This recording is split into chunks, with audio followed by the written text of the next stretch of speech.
Bay teens drive-by shooting murder caught on tape. 14-year-old Edward Harris IV was shot and killed on Sunday in Woodland Terrace Park across the street from his house in Tampa, Florida. He was supposed to testify later this week against people who had held him at gunpoint earlier this year, so police think this may be the motive behind his murder. A neighbor's security camera captured the crime, including the vehicle that police think was involved in the shooting. The Tampa Police Department has released the footage in the hopes that someone will come forward with information about the suspects. Harris had reportedly witnessed a stabbing, was robbed, and had gunshots fired at him earlier this year. According to his family, Harris enjoyed playing basketball at the park across the street and had no gang affiliations or behavioral problems. But his older brother thinks that the people responsible might have been exacting revenge on him for an undisclosed reason. The boys' friends were eyewitnesses to the shooting, but they all fled, and police are having trouble finding them. A memorial for the boy has been placed at the location of the shooting. Milo Yiannopoulos loses book deal after making pedophilia comments. Breitbart senior news editor and internet Supertroll Milo Yiannopoulos is having a bad week. It began Monday after conservative blog The Reagan Battalion unearthed a clip of Milo apparently advocating relationships between boys and men. You know, people are messy and complex, and actually, in a homosexual Men. you know, people are messy and complex, and actually, in a homosexual world, particularly, some of those.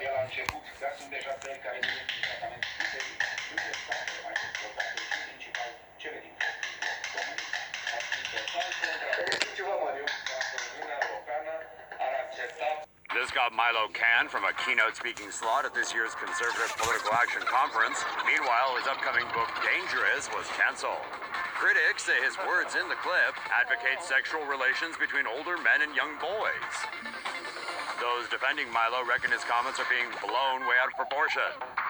The 33-year-old gay alt-right poster boy said he's been through worse and this won't defeat him, but that remains to be seen.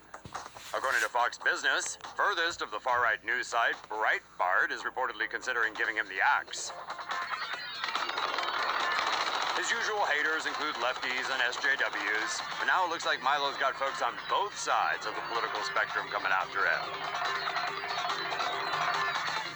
But hey, at least he can say he's unified the very divided left and right on one issue, him. Chelsea Manning said to go free in 5 months. Just days before the end of his administration, U.S. President Barack Obama surprisingly granted clemency to one of America's most controversial whistleblowers. In late 2009, Chelsea Manning, then known as Bradley, was deployed to Iraq by the U.S. Army. As an intelligence analyst, the Army private was allowed access to classified computer networks. Manning copied more than 700,000 documents, videos, war logs, and diplomatic cables in one of the biggest breaches of classified material in American history. The files were sent to WikiLeaks and made public, exposing everything from abuses of detainees to sensitive diplomatic deals and conversations. Among the items leaked was a video showing a U.S. helicopter attack on suspected insurgents in Baghdad that killed 2 Reuters journalists. Manning was convicted in July 2013 of violating the Espionage Act and leaking government information. She was sentenced to 35 years in prison. The 29-year-old had been struggling with gender dysphoria while in the Army. After her sentencing, she came out as transgender and changed her name to Chelsea. Manning struggled with her mental health in prison. She twice attempted suicide while incarcerated in Fort Leavenworth. On January 17th, President Obama commuted her sentence from 35 to 7 years. She will be released on May 17th, 2017. Manning's road to freedom is in stark contrast to fellow leaker Edward Snowden, who was wanted on similar charges. Snowden also applied for a commuted sentence. White House officials say the 2 cases are different. Manning acknowledges her wrongdoing and went through the military criminal justice process. Snowden fled to Russia, an adversary that has most recently been implicated in efforts to tamper with the U.S. presidential elections.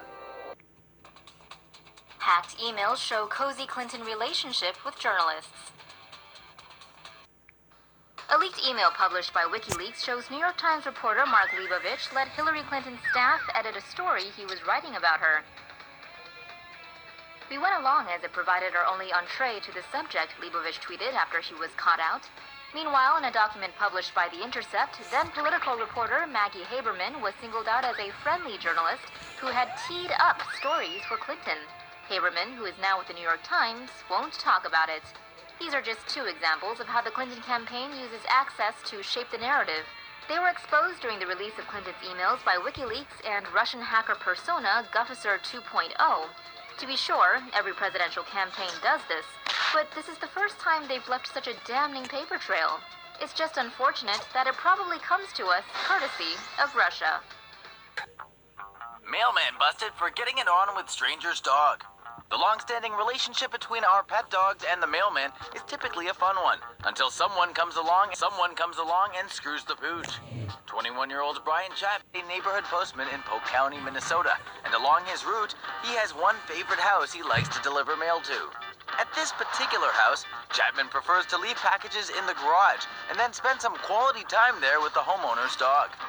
The homeowner gets notifications on his phone when someone walks onto his property, and so he knows it's the mailman. Wondering why the delivery visits seem to last so long these days, he reviewed his security camera to see, well, something you can't unsee. On February 6th, the homeowner reported his findings to police, who've since charged Chapman second-degree burglary, a felony, and bestiality, a misdemeanor. Interestingly enough, nearly 4 years ago, Chapman wrote a student piece for the local newspaper about how animals play a part in our lives. Who would have guessed how intimate his relationships with them would become?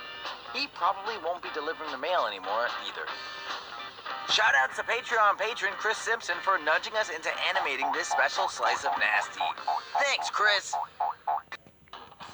It's not that easy for the president to wiretap a civilian. Without offering any evidence, President Trump claimed on Saturday his predecessor, Barack Obama, wiretapped phones at Trump Tower during last year's election campaign.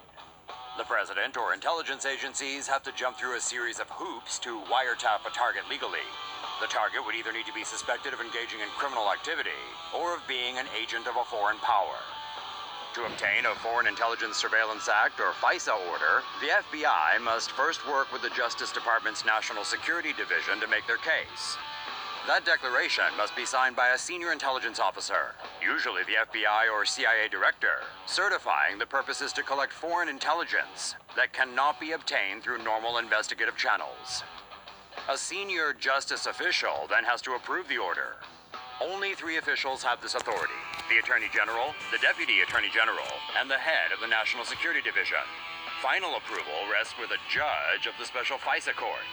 Only then can the order be served on the phone or internet provider of the target's number or email address. A spokesman for Obama has denied Trump's claims. Meanwhile, the White House has asked Congress to investigate Trump's allegations as part of a congressional probe into exactly what influence Russia had on last year's presidential election. NASA may have found a way to bring water back to Mars. NASA's scientists think it's possible to restore Mars's oceans by creating an artificial magnetic field that sits in front of the planet. Scientists say it is possible to place an inflatable structure that generates a magnetic dipole field at the Mars L1 Lagrange point. This would form an artificial magnetic shield to protect the planet from solar wind and radiation. Under this protection, the Martian atmosphere could become thick enough to melt carbon dioxide ice at the northern pole. In time, the atmosphere could spark a greenhouse gas effect that could restore some of Mars's oceans. Scientists said if the Martian atmosphere could be greatly enhanced over the next few decades, it would help pave the way for colonization on Mars. Say no. Solar panels may not be all that good for the environment. America's growing reliance on solar power may have created a new enemy for environmentalists, a greenhouse gas that's thousands of times more potent than CO2. Greenhouse gas emissions in the U.S. are 82% carbon dioxide. The gas nitrogen trifluoride, or NF3, accounts for only a small margin, but is on the rise. CO2 levels have risen only 5.6% from 1990 to 2015. But levels of NF3 have seen more than 1,000% increase over those same 25 years. This exponential rise has been linked to the manufacturing sector, which uses the chemical to make solar panels, semiconductors, and LCDs. NF3 is mainly used as a cleaning agent to clear away excess silicon.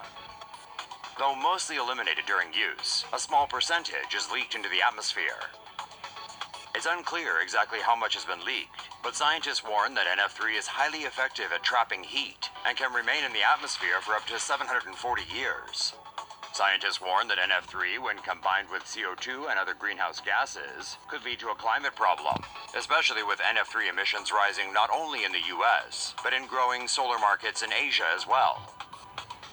With carbon dioxide proving difficult to limit, environmentalists could soon target NF3 in their quest to reduce greenhouse gas emissions.